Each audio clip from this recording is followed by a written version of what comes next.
The coffee maker gurgled to life at 3 in the morning, same as it had every night this week. Sleep wasn't coming anyway, not with Ayla's suitcase sitting by the front door like some kind of monument to my marriage's collapse. I stood in our kitchen, staring out at the darkness beyond our property line, wondering when exactly everything had gone sideways. "You're up early." Ayla's voice cut through the quiet. She padded into the kitchen wearing her travel clothes, hair already done, makeup perfect, always perfect, even at 3 a.m. "Couldn't sleep," I said, not turning around. "Big day ahead, right? Moving in with Doug for 30 days to help him recover from his mysterious illness." She bristled. I could hear it in the way her breathing changed. "It's not like that, Trent. He's genuinely struggling. Someone needs to help him get back on his feet. And that someone has to be my wife." I poured coffee into my favorite mug, the one Lila had made me in pottery class 5 years ago, back when she still thought I hung the moon. "Funny how his recovery requires you living there full time." "Don't be dramatic. It's temporary." I finally turned to face her. Ayla stood there with her arms crossed, defensive but trying to look reasonable. The same expression she wore during HR meetings at her company when she had to deliver bad news to employees. Professional, cold, calculated. "I'm not being dramatic, I'm being practical." I pulled my phone from my pocket and opened our shared family calendar. "Put the dates in here, for clarity." She blinked, clearly not expecting that response. "What? You said 30 days. Mark it down. Start date, end date. That way we're all on the same page about your timeline." Ayla stared at me for a long moment, probably waiting for the explosion. The angry husband routine, the pleading, the threats to leave if she went through with this insanity. Instead, I sipped my coffee and waited. "Fine." She grabbed her phone and started typing. "There, March 15th through April 14th, 30 days exactly." "Perfect." I watched the calendar update in real time on my device. "Thanks for being so organized about it."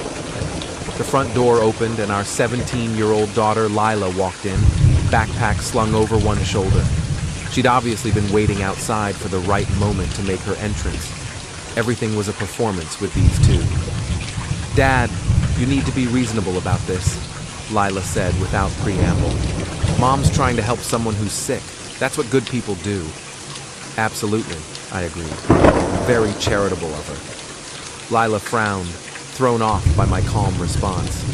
She'd probably rehearsed this whole speech about family loyalty and supporting each other through difficult times.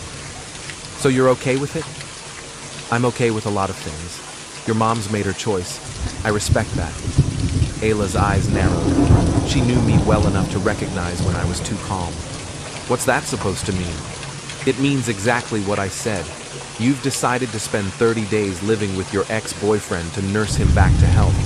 I think that says everything that needs to be said about our marriage." "He's not my ex-boyfriend," Ayla snapped. "We dated briefly in college. That was 20 years ago." "Right. Ancient history. Just like our wedding vows, apparently." Lila stepped between us. "Dad, stop being such a jerk about this. Mom's doing something nice for someone who needs help. Why can't you just support her?" I looked at my daughter, really looked at her. When had she become so much like her mother? That same self-righteous tone, the same ability to twist any situation to make herself the victim or the hero. Never just a person making questionable choices. "I am supporting her," I said quietly. "I'm not stopping her. I'm not arguing. I even helped her organize the timeline. What more support do you want?" "You could try being understanding," Lila shot back. "I understand perfectly. Your mother has decided that Doug Hennessy's recovery is more important than our marriage. She's prioritized his needs over our family. I understand that completely." Ayla grabbed her suitcase. "I'm not doing this with you right now. We'll talk when I get back." "Sure we will." She paused at the door. "You're not going to stop me?" "Nope. Have a great time playing nurse." "God, you're impossible." Ayla looked at Lila. "I'll call you later, honey." Don't let your father poison you against me while I'm gone. And then she was gone, leaving me alone with my daughter, who looked at me like I'd just kicked a puppy. I can't believe you, Lila said. She's trying to help someone, and you're acting like she's abandoning us. She is abandoning us. For 30 days. She put it in the calendar herself. It's temporary. We'll see. Lila stormed off to her room, slamming the door hard enough to rattle the windows. I finished my coffee in the sudden quiet, then opened my laptop and started taking screenshots of everything. The calendar entry, the text messages about Doug's recovery, the family group chat where Ayla had announced her plans like she was going on a business trip. By sunrise, I had documentation of everything. By 9 a.m., I'd filed for divorce. My workshop in the basement had always been my sanctuary. Power tools, half-finished projects, and a workbench that had belonged to my grandfather. It's where I went when I needed to think, and right now I had a lot of thinking to do. I pulled up our household management system on my tablet. Over the years, I'd set up everything to run through interconnected apps and services. Shared calendars, automated bill paying, school communications, medical records, home security, even the smart thermostat. Ayla had access to most of it, but I was the primary administrator on almost every account. Time to change that. I started with the school system. Lila was 17, a senior, and needed parental authorization for various activities throughout the year. I updated the emergency contacts, removing Ayla's work number and Doug's address. Then I sent a formal letter to the principal explaining that Mrs. Ardell would be unavailable for the next 30 days due to personal circumstances, and all communications should be directed to me. Next came the medical records. Our family doctor, Lila's specialists, even the dentist. I updated the contact information and removed Ayla's access to the patient portals. If she wanted to be involved in our daughter's health care from Doug's house, she could call me directly. The home automation system was next. I removed Ayla's profile from everything. Security codes, smart locks, garage door access, even the streaming services. If she was living somewhere else for 30 days, she didn't need access to our house. My phone buzzed with a text from Richie, my best friend since high school, and the only mechanic in town I trusted with my truck. Heard Ayla moved in with Doug. You okay, man? I typed back. Never better. Want to grab lunch at the diner? Hell yes. Noon? See you there. I spent the rest of the morning methodically removing Ayla from our digital life. Bank account notifications, credit card alerts, utility companies, insurance providers. Everything got updated with my contact information only. By the time I was finished, Ayla Ardell effectively no longer existed in the Ardell household ecosystem. My phone rang around 11. Ayla's number. I let it go to voicemail. It rang again 5 minutes later. Then again. By the fourth call, I turned the phone off entirely. Whatever crisis she was having at Doug's house could wait until I felt like dealing with it. The Riverview Griddle sat on Main Street between the hardware store and the post office, a classic small-town diner that had been serving the same menu since 1987. I arrived early and grabbed our usual booth in the back corner where Richie and I could talk without the whole town listening in. Richie showed up right on time, his work clothes still smeared with grease from the morning's jobs. He slid into the booth across from me and signaled Martha, the waitress, for coffee. So, he said without preamble, what's the real story with Ayla and Doug? She says she's helping him recover from some unspecified illness. Needs 30 days of her undivided attention, apparently. Richie snorted. That's interesting, considering I saw Doug at Murphy's bar last weekend looking perfectly healthy. He was buying rounds for half the place and bragging about some big business deal he's working on. Business deal? Something about expanding his car lot. Apparently he's got an investor lined up. Richie leaned forward. You want to know what I think? I think Doug's illness is financial, and your wife is the cure. That made more sense than anything Ayla had told me. Doug Hennessy ran a used car lot on the outskirts of town, the kind of place that specialized in vehicles with questionable histories and creative financing arrangements. He'd been struggling for years, always one step ahead of bankruptcy. "She doesn't have access to our money," I said. "I handle all the finances." "What about her salary? Her savings account?" I thought about that. Ayla made good money in HR, and she'd always been secretive about her personal savings. She called it her independence fund, money she kept separate from our joint accounts. I'd never pushed the issue because it seemed reasonable for both spouses to have some financial autonomy. Now I wondered if that autonomy was funding Doug's recovery. "There's something else," Richie said, lowering his voice. "My cousin Danny works at the bank. He mentioned seeing Doug making some large deposits lately, cash deposits." "How large?" "Large enough that the bank had to file paperwork. You know, the kind they file when someone's moving suspicious amounts of money around." I sat back in the booth, processing this information. So Doug wasn't sick, he was broke. And somehow Ayla had gotten involved in helping him solve his financial problems. The question was whether she was just being naive and generous, or if there was something more going on. My phone buzzed with a text. I'd turned it back on during the drive over, and now I had 7 missed calls from Ayla and a string of increasingly frantic messages. "Why aren't you answering your phone?" "The school called me about Lila's field trip permission slip. They said I'm not authorized anymore." "What did you do to the house? None of my codes work. Call me back right now." I showed the messages to Richie, who grinned. "Looks like she's discovering the new reality." 30 days, I said. She wanted 30 days to play house with Doug, so for 30 days, she gets to figure out how to be a parent and a wife from his place. "What about Lila?" That was the hard part. My daughter had made it clear she supported her mother's decision, but she still lived in my house and needed things like school permission slips, signed, and rides to activities. I wasn't going to punish Lila for her mother's choices, but I also wasn't going to make things easy for Ayla. "Lila can reach me directly if she needs anything. If Ayla wants to be involved, she can coordinate through me." My phone rang. Ayla again. This time I answered. "What did you do?" Her voice was sharp, angry. "I can't access anything." "I updated our household management system. Since you're living somewhere else for 30 days, I figured you wouldn't need access to our house." "That's ridiculous. I'm still Lila's mother." "Absolutely. And if Lila needs anything, she can call me and I'll handle it. Or you can call me and we can discuss it." "I tried calling you. You didn't answer." "I was busy. I'll get back to you when I have time." There was a long pause. "Trent, what are you doing?"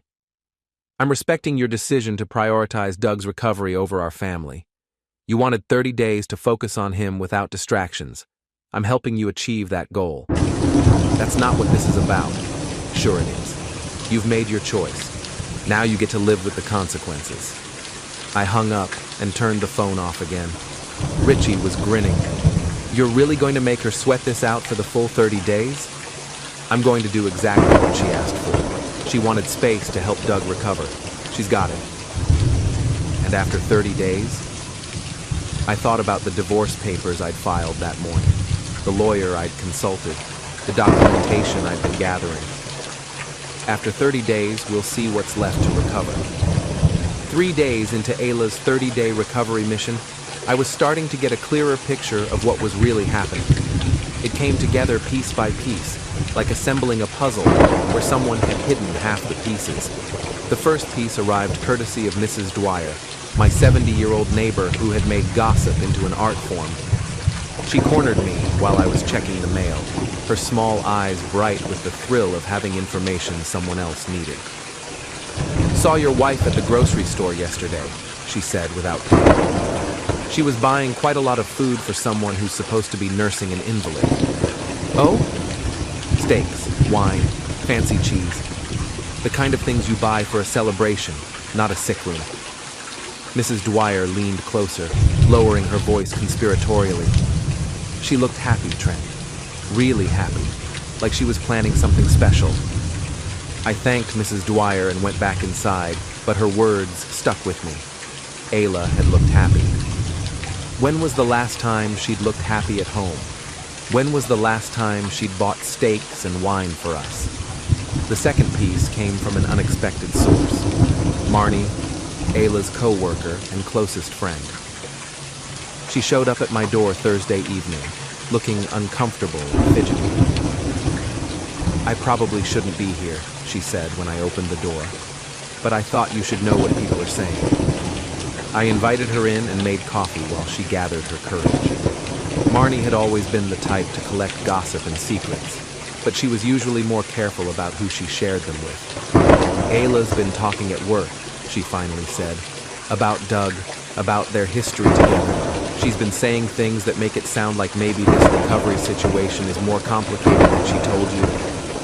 "What kind of things?" "She said Doug was the one who got away, that she's always wondered what would have happened if they'd stayed together after college." Marnie fidgeted with her coffee cup. "She said being around him again has made her realize what she's been missing." There it was. The truth Ayla hadn't been willing to admit, maybe not even to herself. This wasn't about helping someone recover from illness. This was about rekindling an old flame and seeing if the grass really was greener on the other side. "There's more," Marnie continued. "Doug's been telling people around town that he and Ayla are getting back together. He's been saying it's just a matter of time before she leaves you permanently." I set down my coffee cup carefully, fighting the urge to throw it against the wall. "He's been saying that publicly?" "At Murphy's bar, at the auto parts store, anywhere guys gather to talk. He's bragging about stealing another man's wife." The third piece of the puzzle came from Richie, who had been doing some investigating of his own. He called me Friday morning with information that tied everything together. "I did some digging into Doug's financial situation," he said. "Remember how I mentioned those cash deposits? Well, it turns out they started about 6 weeks ago, right around the time Ayla began staying late at work for special projects." "Special projects?" That's what she told her boss. Said she was working on a consulting gig in her spare time. Guess who her consulting client was? I didn't need to guess. Doug. Bingo. She's been funneling money to him for weeks, probably from her personal savings. The recovery story was just cover for moving in together permanently. I sat in my truck outside Doug's car lot that afternoon, watching through binoculars as Ayla and Doug worked together in his office. They weren't acting like a nurse and patient. They were acting like a couple planning a future together. Doug's lot was a collection of aging vehicles arranged around a double-wide trailer that served as his office. Hand-painted signs promised honest deals and no credit, no problem. The kind of place that attracted customers who couldn't get financing anywhere else. Through the office window, I could see Ayla at Doug's desk, working on a laptop while he stood behind her, his hands on her shoulders. They were both smiling, both relaxed, both acting like people who had nothing to hide because they thought no one was watching. I took photos with my phone, making sure to capture the timestamps and location data. Then I drove to the bank and requested account statements for the past 2 months. As the primary account holder, I had the right to see where our money was going. The statements told the story Richie had suspected. Ayla had been making regular transfers from our joint savings account to her personal checking account, then writing checks to Hennessy Automotive Consulting, $15,000 over 6 weeks, $15,000 of our money funding Doug's business and supporting Ayla's fantasy of a different life. That evening, Lila came home from school in a mood. She'd been cold and distant since Ayla left, treating me like I was the villain in this situation. But tonight, she seemed more upset than angry. "Some kids at school are saying things about Mom," she said, dropping her backpack by the door. "Stupid gossip stuff." "What kind of things?" "That she's having an affair. That she left us for her old boyfriend." Lila's voice cracked slightly. "I told them they were wrong, but what?" "I called Mom today to ask her something, and Doug answered her phone. He said she was in the shower and he'd have her call me back." Lila looked at me with confusion and hurt in her eyes. Why would he answer her phone, Dad? And why was she taking a shower at his place in the middle of the day? I sat down next to my daughter, choosing my words carefully. What do you think might be going on? I don't know. Maybe there's an innocent explanation. Maybe there is. But we both knew there wasn't. Lila was 17, not 7. She understood the implications of Doug answering her mother's phone while Ayla was in the shower. She just wasn't ready to admit it yet. Dad, what are you going to do? I looked at my daughter, this young woman who was about to learn some hard truths about the adults in her life. I'm going to protect our family, whatever that takes. What does that mean? It means your mother made a choice to prioritize someone else over us. Now she gets to live with the consequences of that choice. My phone buzzed with a text from an unknown number. When I opened it, I found a photo of Ayla and Doug at a restaurant in the next town over, sitting close together, holding hands across the table. The message read, "Thought you should see this. A friend." I showed the photo to Lila, who stared at it for a long moment before handing the phone back to me. She lied to us, Lila said quietly. Yes, she did. What happens now? I thought about the divorce papers, the bank statements, the documentation I'd been gathering. Now we find out what the truth is really worth. The annual spring charity picnic was scheduled for the third Saturday of Isla's 30-day recovery mission. Every year the whole town gathered in Riverside Park to raise money for various local causes, eat overpriced barbecue, and catch up on gossip.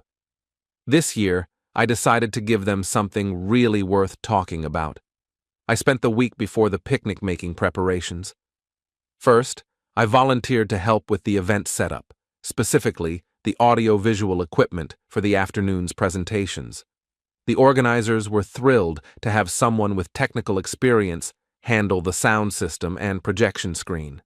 Next, I reached out to the event coordinator and suggested that we honor some community members who had been particularly generous with their time and resources lately. I specifically recommended recognizing Ayla and Doug for their collaborative efforts in community health and wellness. The coordinator loved the idea. Nothing made small-town event planners happier than spontaneous opportunities to celebrate local citizens. Meanwhile, Ayla's situation was becoming more complicated. Her boss at the tech firm had started asking questions about her extended absence and the consulting work she'd been doing on company time. Marnie, feeling guilty about her role in covering for Ayla, had finally admitted to management that she'd been handling Ayla's workload while Ayla focused on personal projects. She's in real trouble at work, Marnie told me when she called Thursday night. They're talking about suspension, maybe termination. She's been using company resources for personal business, and that's a fireable offense. What kind of company resources? The laptop, the company car for trips to Doug's lot, even the corporate credit card for some of those expensive dinners? Marnie sounded genuinely worried. I tried to warn her, but she said everything would work out once Doug's business got back on track. And how's that going? Not well. Turns out Doug's been exaggerating his business prospects. The investor he was bragging about pulled out last week when they actually looked at his books. Now he's in worse shape than when this all started. Friday afternoon, I received a call from Lila's school. She'd been in a fight with another student who had made comments about her mother. Nothing serious, but it was clear that the gossip was affecting my daughter more than she wanted to admit. I picked Lila up early and took her for ice cream, something we hadn't done together in months. Everyone's talking about it, she said, stirring her sundae without eating it. About Mom and Doug, about you filing for divorce, about our family falling apart. I'm sorry you're dealing with that. Are you really? Because sometimes it feels like you want people to talk about it. I considered her words carefully. I want people to know the truth. Your mother has been lying to everyone, including us. Sometimes the truth is uncomfortable, but that doesn't make it wrong to tell. But did you have to file for divorce so quickly? Couldn't you have tried to work things out first? Lila, your mother didn't just make a mistake. She planned this. She's been moving money around for weeks, lying to her boss, lying to us. This isn't something that happened suddenly. How do you know all that? I pulled out my phone and showed her the bank statements, the photos from Doug's car lot, the text messages between Ayla and Marnie that Marnie had forwarded to me. Evidence of a relationship and a plan that had been in motion long before Ayla announced her 30-day nursing mission. Lila read through everything in silence, her expression growing more troubled with each revelation. She really planned this whole thing, she said finally. Yes. And she was going to leave us anyway, eventually. That's what the evidence suggests. Lila pushed her ice cream away, no longer interested in eating. I feel so stupid for defending her. You're not stupid. You're loyal. That's a good quality, even when it's misplaced. Saturday morning dawned clear and warm, perfect weather for the charity picnic. I arrived early to set up the sound system and test the projection equipment. Everything worked perfectly, including the wireless connection to my laptop that would allow me to display presentations from anywhere in the park. Ayla and Doug arrived around noon, both dressed casually but nicely, both acting like a couple attending a community event together. They held hands while walking around the booths, shared a plate of barbecue, and generally behaved like people who had nothing to hide. The formal presentations were scheduled to begin at 2 o'clock. Local business owners would speak about their charitable contributions, community leaders would thank volunteers, and various awards would be presented. I was scheduled to make a brief presentation recognizing outstanding community collaboration. At exactly 2:15, I took the microphone. Good afternoon, everyone. I want to take a moment to recognize 2 members of our community who have been working very closely together on an important project. I gestured toward Ayla and Doug, who were sitting together near the front of the crowd. Ayla Ardell and Doug Hennessy have been collaborating intensively for the past several weeks on what they call a recovery project. Ayla looked confused but pleased by the recognition. Doug grinned and waved at the crowd. Their collaboration has been so comprehensive, I continued, that Ayla has actually moved in with Doug to provide round-the-clock assistance with his recovery. She's been there for 18 days now, and I thought everyone should see just how dedicated she's been to this project. I clicked to the first slide on my presentation, a photo of Ayla and Doug holding hands at the restaurant, timestamp clearly visible. The crowd murmured. Ayla's face went pale. As you can see, their working relationship has been very hands-on. Click. Another photo, this one of them embracing in the parking lot of Doug's car lot. Ayla has been providing Doug with extensive personal attention. Trent, stop this! Ayla's voice carried across the suddenly quiet crowd. Oh, I'm just getting started. See, everyone thinks Ayla has been nursing Doug through some mysterious illness, but the reality is much more interesting. Click. A screenshot of the bank transfers. Ayla has actually been providing Doug with financial therapy, $15,000 worth of therapy to be exact. The crowd was completely silent now, everyone staring at the projection screen where the evidence of Ayla's deception was displayed in detail. And the best part, I said, is that Ayla documented the whole timeline herself. She put the dates right in our family calendar, 30 days of recovery time. Very organized, very thoughtful. Doug stood up, his face red with anger and embarrassment. You can't do this, man. This is private business. Actually, Doug, when you start bragging around town about stealing another man's wife, it stops being private business. When you answer my wife's phone while she's in the shower at your place, it becomes everyone's business.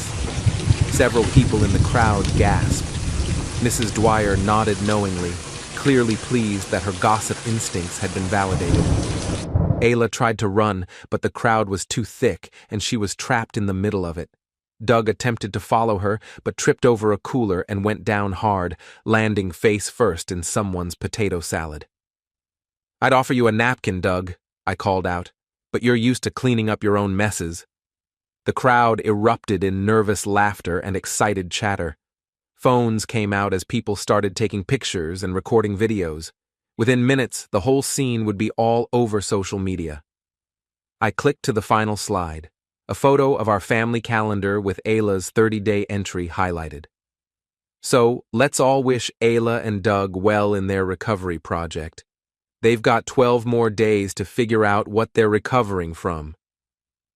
I handed the microphone back to the event coordinator and walked away, leaving Ayla and Doug to deal with the aftermath of their public humiliation. Behind me, I could hear Ayla crying and Doug swearing as he tried to clean potato salad out of his hair. The crowd was buzzing with excitement, already spreading the story to anyone who hadn't been there to see it firsthand. My phone buzzed with a text from Richie. "Holy crap, man, that was epic." Another text, this one from Marnie. "Ayla's boss was here. Saw the whole thing. She's definitely fired." And a third, from an unknown number. "Your wife and Doug just left the park. They looked pretty upset." I drove home slowly, taking the long way through town. By the time I got there, I had 17 missed calls from Ayla and 43 text messages from various friends, neighbors, and acquaintances who wanted to know if what they'd heard about the picnic was really true. I turned off my phone and sat on my front porch, enjoying the quiet afternoon. In 12 days, Ayla's 30-day recovery mission would be officially over. But based on what had just happened at the picnic, I had a feeling the real recovery was just beginning. The motel call came on day 28 of Ayla's 30-day recovery mission. She sounded desperate, defeated, and willing to negotiate. "Trent, we need to talk. Really talk. About everything." I was in my workshop, organizing tools and enjoying the peace that had settled over my life since the charity picnic. The whole town knew the truth now, which meant I didn't have to pretend anymore. No more polite questions about how Ayla was doing. No more awkward conversations about her extended absence. Everyone understood exactly what kind of recovery she'd been providing Doug. "I'm listening," I said. "Not over the phone. Can we meet somewhere? Somewhere private where we can figure this out?" "Figure what out?" "Our marriage, our family. How to fix this mess." I almost laughed. After everything that had happened, Ayla still thought this was something that could be fixed with the right conversation. She still believed she could manipulate her way back into the life she'd abandoned. "Where did you have in mind?" "There's a motel on Route 9, the Pineview Inn. Room 12. Can you meet me there tonight at 8? The Pineview Inn was exactly the kind of place you'd expect for this conversation. Faded paint, broken neon sign, rooms that rented by the hour or the week depending on your circumstances.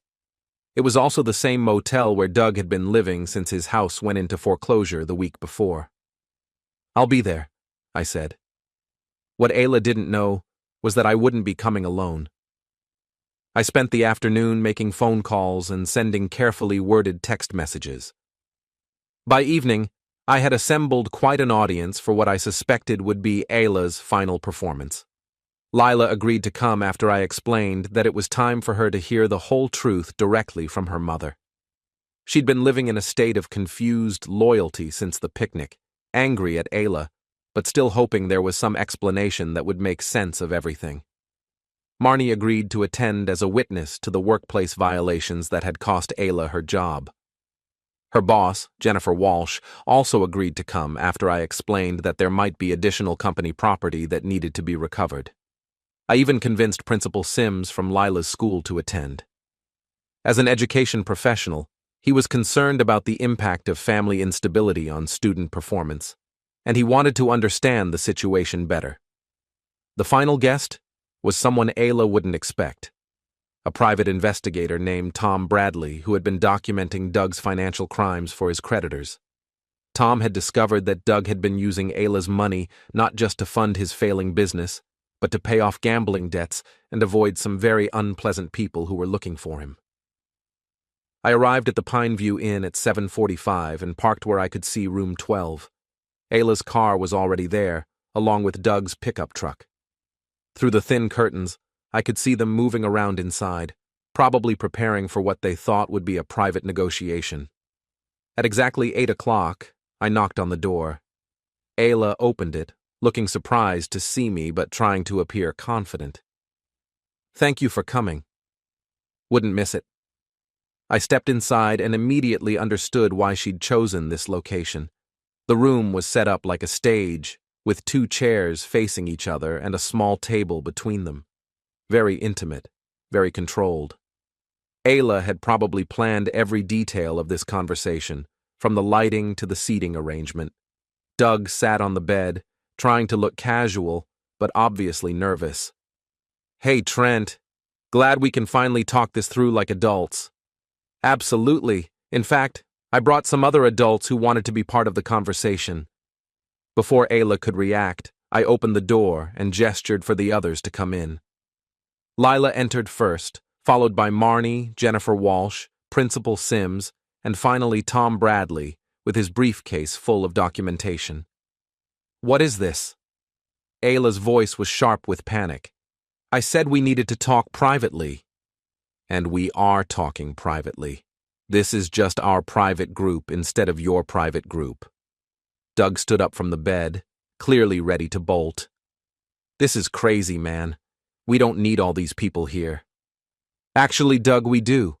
See, everyone here has been affected by your recovery project in one way or another. I thought they deserved to hear the truth directly from you and Ayla. Tom Bradley opened his briefcase and pulled out a digital recorder. Mr. Hennessy, I'm Tom Bradley, private investigator. I've been hired by several of your creditors to locate assets that might be available for debt recovery.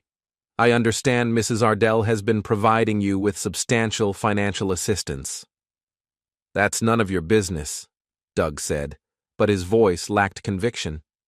Actually, it is my business when that assistance was used to pay gambling debts instead of legitimate business expenses. Tom placed several photographs on the small table. These were taken at the casino in Atlantic City last weekend. You and Mrs. Ardell enjoying the high roller tables with money that was supposed to be funding your car lot. Ayla stared at the photos, her face going white. Doug, you said that money was for business expenses. It was business. I was trying to win enough to pay off the creditors. By gambling? It was a sure thing. I had a system. Lila spoke up from her position near the door. Mom, is this really what you left us for? To fund this guy's gambling addiction? It's not like that, honey. Doug was sick. He needed help getting back on his feet. He's not sick, Tom Bradley said calmly. He's a compulsive gambler with substantial debts to some very dangerous people. The illness story was cover for the fact that he's been hiding from loan sharks for the past 2 months. Jennifer Walsh stepped forward. Mrs. Ardell, I need to inform you that your employment with our company has been terminated. Using company resources for personal business is a violation of your contract, and the board has decided to pursue legal action to recover the funds you misappropriated. I didn't misappropriate anything. I was doing consulting work. Consulting work that involved using our company credit card to pay for hotel rooms and restaurant bills for your personal relationship with Mr. Hennessy. The room fell silent, except for the sound of the air conditioning unit struggling to cool the overcrowded space. Ayla looked around at the faces surrounding her, finally understanding that her carefully planned conversation had become a tribunal. This isn't fair, she said. You're all ganging up on me. We're telling you the truth, I said. The same truth you've been running from for the past month. I was trying to help someone I cared about. You were trying to recapture something from your past, and you were willing to destroy our family to do it. I pulled out my phone and opened the voice recorder app. But before we go any further, I want everyone to hear something. I played the recording I'd made 3 days earlier when Doug had called me drunk and angry after learning that his creditors had found him. In the recording, Doug admitted that the whole recovery story had been his idea, a way to get Ayla to leave me and bring her money with her. He bragged about manipulating her emotions and laughed about how easy it had been to convince her that he needed saving. You see, Ayla, I said when the recording finished, you weren't helping Doug recover. You were helping him run a con game, and you were the mark. Ayla sank into one of the chairs, finally understanding the full scope of what had happened to her life. "Doug, tell them that's not true." Doug was already putting on his jacket. "Sorry, babe, but this party's getting too crowded for me." He headed for the door, but Tom Bradley stepped in front of him. "Mr. Hennessy, I'm afraid you can't leave just yet. There are some people outside who would like to speak with you about your outstanding debts." Through the window, we could see two large men in expensive suits standing next to a black sedan. They didn't look like the kind of people who accepted excuses or payment plans. Doug's face went gray. "You can't do this to me, man. I'm sick. I need medical attention." "The only thing you need," I said, "is to face the consequences of your choices, just like Ayla is about to do." I turned to my daughter, who had been watching this entire scene with a mixture of horror and fascination. "Lila, do you have any questions for your mother?" Lila looked at Ayla for a long moment. "Just one. Was any of it true? Were you ever really trying to help him? Or was this all just about getting away from us?" Ayla opened her mouth to answer, then closed it again. For the first time in our entire marriage, she seemed to be considering telling the complete truth. "I don't know," she said finally. "I thought I was helping him, but maybe I was just helping myself feel important again. Feel wanted." "And was it worth it?" Lila asked. Ayla looked around the shabby motel room at the faces of people whose respect she'd lost, at Doug cowering by the window as his creditors waited outside. "No," she whispered, "it wasn't worth any of it." I stood up and headed for the door. "Then I guess your recovery is complete." Day 30 arrived with the kind of crisp spring morning that makes you believe in new beginnings.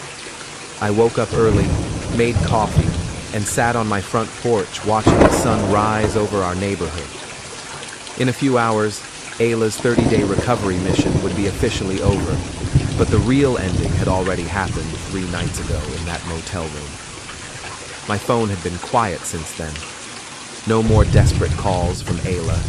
No more angry texts from Doug. According to Richie, who had excellent sources for this kind of information, Doug had worked out a payment plan with his creditors that involved signing over what was left of his car lot and leaving town permanently. Ayla had checked into a different motel, this one on the other side of the county, and was apparently trying to figure out what to do with the wreckage of her life. Lila came downstairs around 8, already dressed for school. She'd been different since the confrontation at the Pineview Inn. Quieter, but somehow more mature.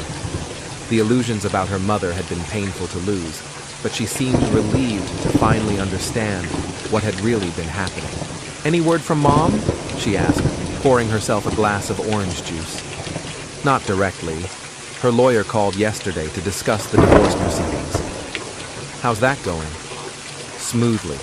When one spouse abandons the family and empties the savings account to fund someone else's gambling addiction, the legal process becomes pretty straightforward." Lila nodded, accepting this information with the pragmatic resignation of someone who had learned not to expect better news. "What about college? Will we still be able to afford it?" "Absolutely. Your college fund was in a separate account that your mother couldn't access. Plus, I've been talking to a financial advisor about managing things going forward. We'll be fine." "What about Mom? Will she be fine?" I considered the question carefully. Ayla had lost her job, her savings, her marriage, and her daughter's respect. She was facing potential legal action from her former employer and had no clear prospects for rebuilding her life. But she was also a smart, capable woman who had made a series of terrible choices. Whether she'd be fine depended entirely on what she chose to do next. "That's up to her," I said finally. "She created this situation. Now she gets to figure out how to fix it." The divorce papers were finalized that afternoon. Ayla didn't contest anything, which made the process quick and efficient. I kept the house, the vehicles, and custody of Lila. Ayla kept her personal belongings and whatever was left in her checking account after Doug's creditors finished with her. The settlement also included a restraining order that prohibited Ayla from contacting me directly except through our lawyers. She was allowed supervised visits with Lila, but only if Lila requested them. So far, Lila hadn't made any such requests. I was cleaning out Ayla's closet when I found the journal. It was hidden behind a box of old shoes, a leather-bound notebook that I'd never seen before. I almost threw it away without reading it, but curiosity got the better of me. The entries went back 6 months, documenting Ayla's growing dissatisfaction with our marriage and her increasing contact with Doug. She'd started by looking him up on social media, then progressed to casual text messages, then phone calls, then secret meetings. The journal revealed a woman who had convinced herself that her life had been a mistake and that Doug represented the path not taken. The final entry was dated the day before she announced her 30-day recovery mission. Tomorrow, I tell Trent about helping Doug. I know he'll be angry, but maybe this is the push we both need to finally end this marriage. I've been pretending to be happy for too long. Doug needs me, really needs me, and that feels better than anything I've had with Trent in years. 30 days should be enough time to figure out if Doug and I have a real future together. If we do, I'll ask Trent for a divorce. If we don't, I'll come back and try to make the best of things. Either way, at least I'll know. I closed the journal and added it to the box of items that would be delivered to Ayla's new address. She'd been planning this for months, using Doug's supposed illness as cover for what was essentially a trial separation. The recovery story had been a lie from the beginning, designed to make her abandonment of our family seem noble instead of selfish. But she'd made one critical error in her planning.